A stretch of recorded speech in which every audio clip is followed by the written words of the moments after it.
V tem videu vam želim pokazati, kako deluje biokompleks na Zemljo.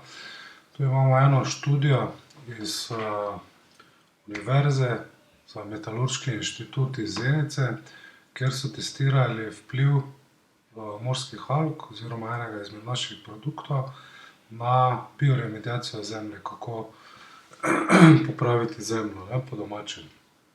Pa da ne gremo skozi tega, ker nas to v tem videu ne zanima. Nas pa zanima, ko so posadili potem rastline v to zemljo, pa v zemljo, ki ni bila tretirana. Tukaj vidimo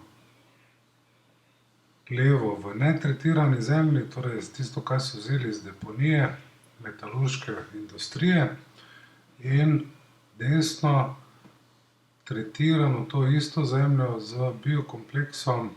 Vidimo, da debelo boljše raste oziroma zelo boljše raste.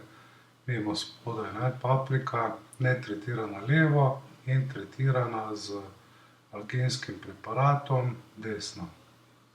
Vidimo, da praktično skorajda normalno raste, ni sicer tako bujna, če bi jo še malo za biokompleks 900 poškropili, bi bilo še boljše, ampak to je bilo pač test na zemlji. Torej tukaj vidimo, koliko poveča mikrobiologijo alge, kadar jih škropimo tudi po zemlji. In vedno, kadar škropite za biokompleks 900, škropite na nek način tudi po zemlji.